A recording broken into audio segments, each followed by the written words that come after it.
Hey everybody, Cranky Motorsports here again. You're going to get two videos today. I'm hoping to do this a lot more frequently because I do have time on my hands. I did just get notification from my work the other day that I'm going to have to take a 2-week unpaid vacation. It's actually called a furlough, which is basically in lieu of losing my job or laying anybody else off. They're trying to reduce several people's hours. I also lost my pay increase this year. Such is life, I'm still employed and I'm not doing too bad. But I figured since I have time on my hands, I might as well get some other projects worked on. Because why would you finish one before you get back to work on another one that you haven't touched in 2 years because you had 5 more in between the two of those, and then you had a loader that needed fuel lines and everything else?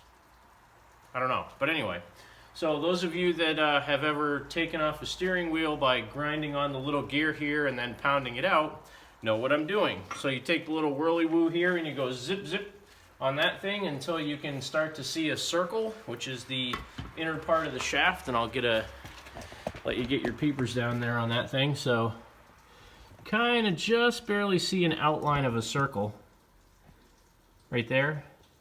Kind of not the greatest on this camera, but camera in quotes, my iPhone. But it'll allow me enough to be able to pound on this guy so I can knock the steering shaft out. So you get a nice punch with a, I don't know what it is, 1/2-inch head, maybe something like that, and a hammer that's too heavy to swing, and you go ahead and rail at it. Oh, and by the way, all that's holding this thing standing up is 2 tires from keeping it rolling and a 3/8 extension that's about 3 feet long that I got from my wife's grandfather when he passed.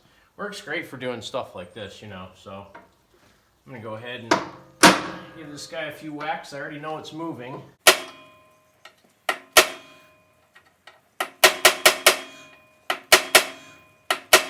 course the hammer's too heavy, but it is moving. I'm gonna go ahead and put you guys in time lapse because nobody wants to see me pound on a piece of metal for 20 minutes and I don't have that much camera battery life left, so I'm probably gonna put you on time lapse.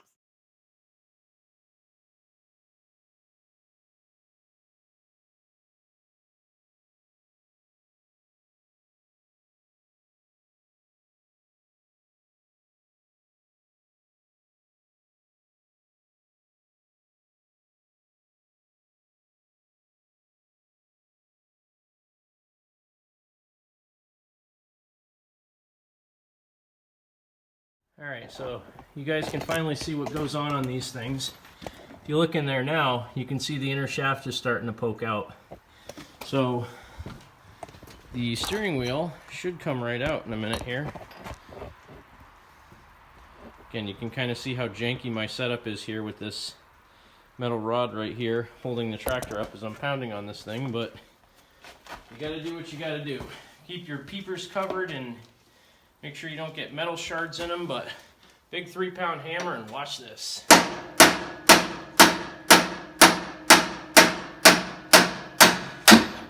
There she blows. That one came out a lot easier than the 1969 did. Little heat helps too, so yeah, the steering wheel's all loose. I gotta pop that bottom gear off without burning my hand because I used the torch this time. But now you can see this gear comes right out.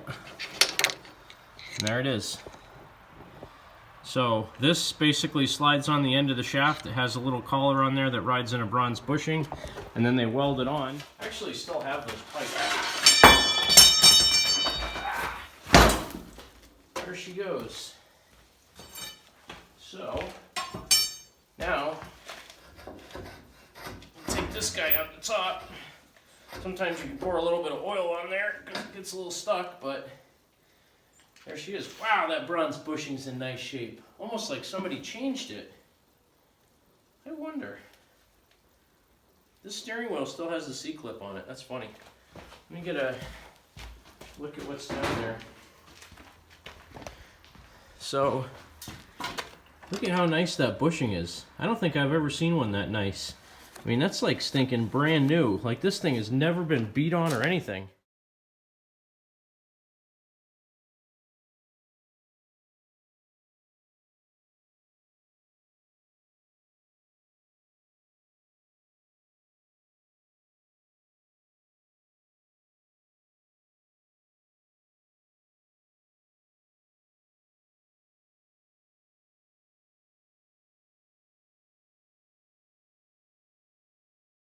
Well, I have to apologize ahead of time because I know this video is going to be kind of dark. Right now the sun is almost shining directly towards the camera. But so far what I got done, I got the dash off, I got pretty much all the wiring off except for the headlight wiring, which I'll take off eventually. I just kind of pulled it out of the way for now and, you know, snipped off the wires I don't need here and there because I'm going to redo all the wiring on this. It didn't look like it was already part way out, but what you want to do is beat on the part of this thing that doesn't have the bolts on it. Because if you beat on the area where the bolts are, you're never going to get the bolts back in. So there's a section of it, 2/3 of it I think, or something like that, doesn't have any bolts on it. Oh yeah. Yeah, this is the easiest tractor I've ever taken apart. That one came right off of the key. Then you take a nice punch, you know, craftsman style punch like this, and you just hit one of the ends of the keyway to get it to rock. It's a moon-shaped clip. And you pound the other side of it out. And you pound the other side of it out. Oh, you're supposed to pound the other side of it out. And you pound it out the other way. This doesn't help that it's dark in here. I can't turn the lights on because I have to run a generator to do that. I need a glove. Yes, I know it's kind of... People make fun of me for wearing rubber gloves when I do stuff, but you know what? I work in a commercial environment and I try not to destroy my hands. I've gotten some really, really, really bad cuts and even just gotten gear oil on my hands that took weeks to wash off, and I hate the smell of gear oil, so try to keep my hands as clean as I can. See if I can get these keys out. Running out of daylight, but... Come on now.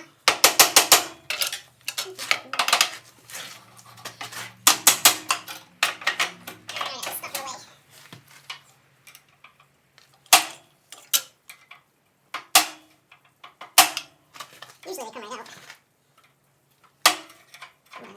Ow, of course that shaft is going right in my shin. That doesn't feel good. Come on. There we go. Alright, so then you drop it on the floor and you lose it and you gotta go buy more. Where'd it go? There it is. There's the key. I don't know if you can see it, but a little dinky moon shaped piece. Drop it again. Well, I'll have to look for it later. I'm running out of light. My head, you know what? My head in front of the camera. You want to see what I'm doing. Alright, so that was the air one, or the right side I should say.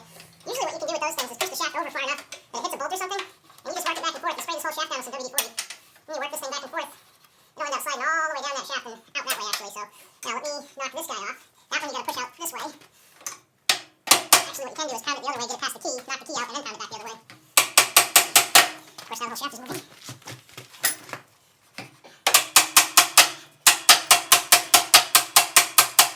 You know, make sure you take extra care when you do this because you don't want to nick stuff. You can't see anything, can you? Nope. I'll move this over here. You can kind of see what I'm doing. That's a little better, not much, but... Tough getting a good angle on this stuff. If you can, you can't even see what I'm doing down there, can you? Well, now the camera's in the way again. Dang it, son, stop moving.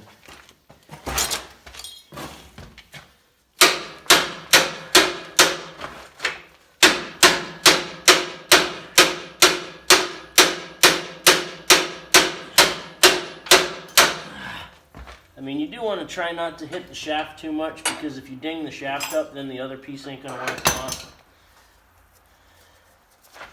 Darn it. It was almost there. Oh, I know why. The clutch rod's in the way and I'm pounding on it. That's not going to work.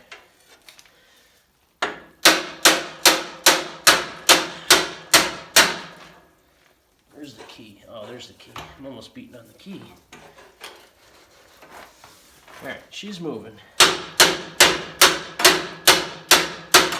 Ow! There's some beating on my leg trying to hold it still.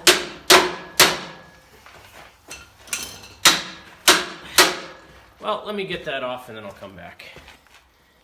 I hope this video's not all messed up because I think I recorded that last clip with my camera in the opposite direction. Maybe the program will fix it. But so I got the keys out of both of these brackets in here.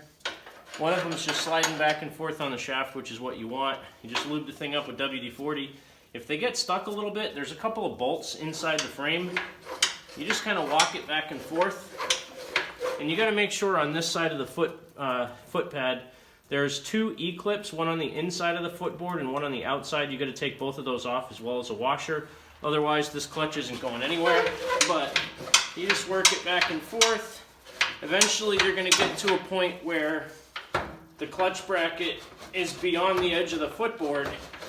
And at that point in time, you can just spin it all the way around like now, of course, I pitted that shaft up a little bit with a hammer, but you just spin it out like this. Make sure you got enough room to get it out so you're not smashing into stuff. There's also a spring underneath here, like a piece of metal that's kind of bent and jammed under there. If you get that out, this goes a little bit easier. I didn't take this one out yet, so there you go. Oh yeah, here we go. Coming right out. Man, this whole tractor is just too easy so far.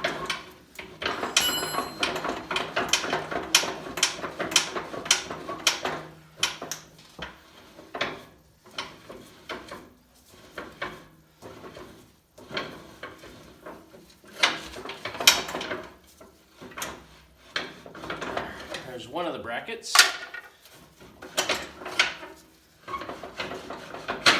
There's the other one.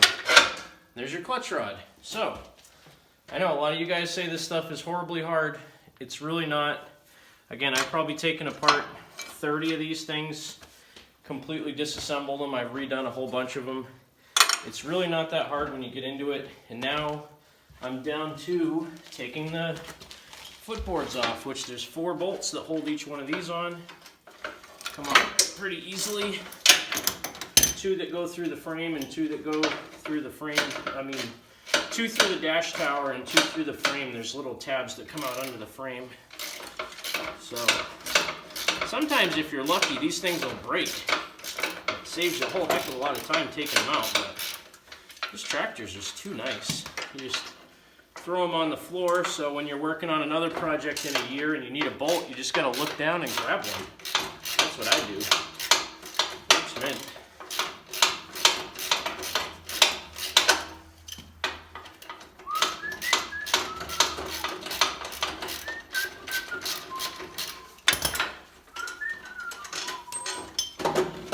Oh, I guess those are still on that one. How they taking those off?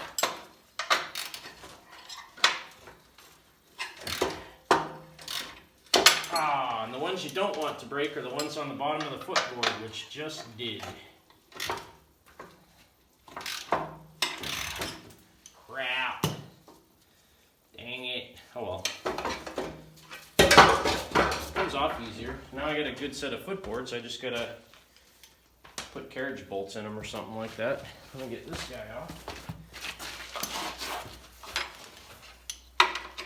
So I came out here, started working on this about 5:30. It's about 6:40 right now, so in an hour and 10 minutes, I ground the steering shaft off, popped the steering wheel out, took the dash off, took all the wiring out of the tractor, took the clutch out, and got the footboards off. So, again, I don't like to gloat. I just don't think these tractors are hard to work on. I've done so many of them. There is a process to getting stuff apart. When you get it down pat, you can get them really quickly. So this is the Roper RT16T project tractor. I have everything for it. I have a nose cone. I have the dash. I have the footboards. I have the fenders. I actually spent a lot of money on the parts to make this project work. This whole tractor, I bought the tractor with 2 extra sets of tires, a pair of wheel weights, a whole bunch of cast iron free weights, had pulling wheelie bars on it, and a weight bar on the bottom of the tractor, and I took all that stuff off. And it had the awning in it, and I got it home and had it running that afternoon, and I had 125 bucks in this tractor. The guy made a deal for me for 100 bucks on the tractor, and he said if you take it, the deal is you got to take everything else with it, and he showed me all the wheels, and I'm like, I want to, but I just don't have the money. And he's like, whatever you got's fine. So that's why every once in a while I give people really good deals on stuff, because between the guy that I bought this from and my buddy Bill, that I got those 2 69 SS12s, the 69 Suburban 12, and the 67 Super 12 from, between this guy and him, I mean, I've had some really, really good people to work with when it comes to getting serious stuff. So when I feel, I took the wrong bolt out that time. When I feel motivated to help people out as well, I can. I mean, I do it when I can do it because I've had some good people help me out in this hobby. And again, I'm not poor, I'm not broke, I don't need handouts, but when you get nice people that help you out, it kind of motivates you to help somebody else out. So basically what you see here, the back fenders are coming off. I'm going to use some oven cleaner, which my buddy Jeffrey Katera from Katera's Collection. It's a great way to get all the grime off of the frame very quickly. Basically get like 2 or 3 cans of the spray-on foamy oven cleaner. And the stuff smells really bad. It has lye in it, which is really caustic. So you need to be careful where you spray this stuff because it'll literally eat all the paint off the frame down to bare metal. So what you do with that stuff is, though, you coat the entire frame that you want to clean off. You let it sit for 15-20 minutes. You hose it off with a hose, and you got to kind of wash it off with a sponge or with your hands or something to get as much of it off the frame as you can. Then you can use like some Simple Green or something to clean the oven cleaner off of the frame.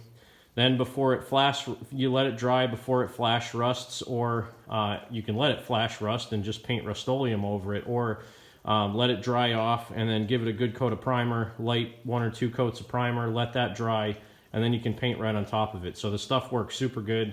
2 to 3 coats of Rust-Oleum on these is usually pretty good. Just clean the frame as best you can, sand it down where it's rough. If you coat it thick enough with Rust-Oleum, you're actually going to get most of the divots and pits filled in. So that's why I like using Rust-Oleum. It's actually the only spray paint I buy. So whatever colors I can get in Rust-Oleum is the colors I paint my tractors. This guy I'm going to try to get in the garage. Aussie rear. I get it to do a burnout. Yeah, a little bit. This ought to be fun because my ramp went down. Ooh, it's slippery. I should have got my loader for this, but I know I get that one stuck. When you get in the water. Wearing bald sneakers doesn't help.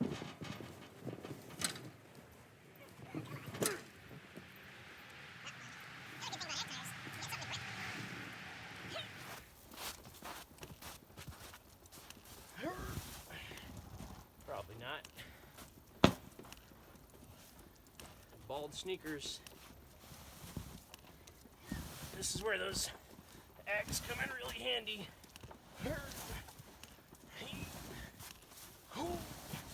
And you gotta grunt when you do this. You can't work without grunting. It's your back preemptively yelling at you for the pain you're gonna be in later. All the coronavirus crap going on, you gotta laugh at something, right?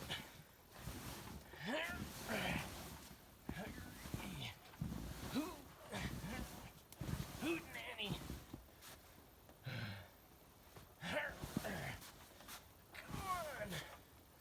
Come on, mongrel. You mongrel. This is the kind of stuff that nobody shows. This is the glamorous side. Ah, you can't see me again. Dang it, when am I going to get a camera that follows me? This is the glamorous side of tractor work that nobody ever puts on YouTube. I give it to you guys uncut.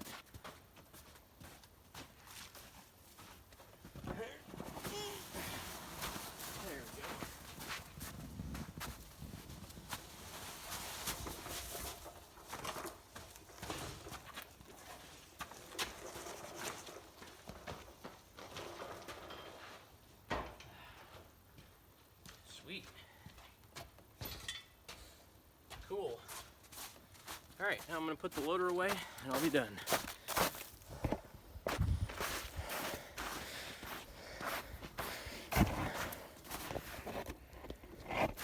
See how she runs.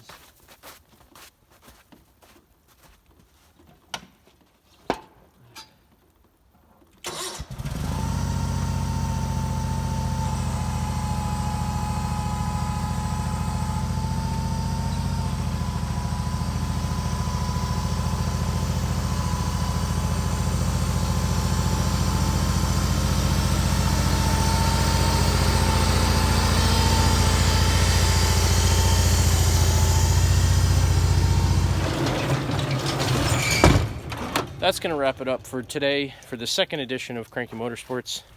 Thank you guys for watching. You enjoy tractoring. Stay safe during this coronavirus epidemic. I will admit, I did go out a couple of times, even though they didn't want us to. But we're pretty much home for now. We have plenty of food, plenty of supplies. I just left my keys in the garage. I'll catch up with you later. Have a great day.